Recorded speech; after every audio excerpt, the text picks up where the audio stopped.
ஒரே மாதிரி சிக்கன் செஞ்சு போர் ஆயிடுச்சா ஷேரன்ஸ் சிக்கன் மசாலா வச்சு இந்த சிக்கனை செஞ்சு பாருங்க. ரொம்ப ஈஸி செய்யறதுக்கு. என்னடா நானும் ஏதாவது மசாலா பாக்கெட் போடுறேன்னு யோசிக்கிறீங்களா? அப்படிலாம் யோசிக்காதீங்க. இருக்கிற பிளாகர்ஸ் எல்லாம் பண்றாங்களே பத்தாதான் நான் வேறையா. இது ஜஸ்ட் ஹோம் மேட் தான். மசாலா மட்டும் செஞ்சு வச்சுக்கிட்டீங்கன்னா எப்ப வேணாலும் ஈஸியா செஞ்சுக்கலாம். இந்த சிக்கன் கறி நான் சப்பாத்தி சாப்பாடு எல்லாத்துக்குமே செம்மையா இருக்கும். தவால ஒரு டேபிள் ஸ்பூன் எண்ணெய் ஊத்தி ஒரு 10 பல் பூண்டை நல்லா இந்த மாதிரி ஃப்ரை பண்ணிக்கோங்க. அடுத்து 5 காஷ்மீரி காஞ்ச மிளகாய், துருவின 1/2 கப் கொப்பரை தேங்காய், ஒரு கொத்து கருவேப்பிலையும் நல்லா வறுத்துக்கோங்க. பாருங்க எந்த அளவுக்கு கலர் சேஞ்ச் ஆயிருக்கு. இதை நல்லா பவுடர் பண்ணி வச்சுக்கோங்க. அடுத்து அதே தவால ஒரு குழிக்கரண்டி எண்ணெய், தூளா கட் பண்ண ஒரு வெங்காயம், கருவேப்பிலையை வதக்கிடுங்க.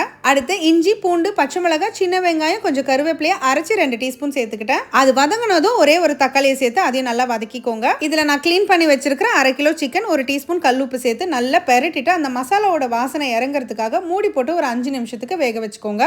ஓபன் பண்ணி 1 டேபிள் ஸ்பூன் குழம்பு மிளகாய் தூள், 1 டீஸ்பூன் ஷேரன்ஸ் சிக்கன் மசாலா சேர்த்துக்கோங்க.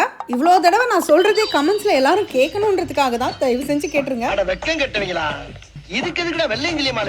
சரி விடுங்க ஃப்ரெண்ட்ஸ். இதுல கொஞ்சமா தண்ணி ஊத்தி மூடி போட்டு ஒரு 5 நிமிஷம் வேக விடுங்க. ஓபன் பண்ணி நம்ம ரெடி பண்ண தேங்காய் பொடியும் உள்ள சேர்த்துக்கோங்க. மசாலா நல்ல வாசனையா கமகமான இருக்கும். கொத்தமல்லி சேர்த்துட்டு சுட சுட சர்வ் பண்ணுங்க. சமையலை தவிர மத்த எல்லா விஷயத்துக்குமே எங்க வீட்டு ஆம்பளைங்க ஹெல்ப் பண்ணுவாங்கன்னா கண்டிப்பா அவங்களுக்கு நீங்க செஞ்சு கொடுங்க. இந்த சிக்கன் கறி இட்லி, தோசை, ஆப்பம், பூரி, இடியாப்பம், சாப்பாடு, பொங்கல் பொங்கல் தெரியாம சொல்லிட்டேன். இது எல்லாத்துக்குமே சூப்பரா இருக்குங்க. கண்டிப்பா ட்ரை பண்ணி பாருங்க. ஆனா ட்ரை பண்ணும்போது மறக்கவே மறக்காதீங்க, ஸ்டவ்வோட சமைக்கும் போது கொஞ்சம் எல்லாம் போட்டு சமைச்சிங்கன்னா சுமாரா இருக்கிற சமையல் கூட சூப்பரா இருக்கும். எப்படி?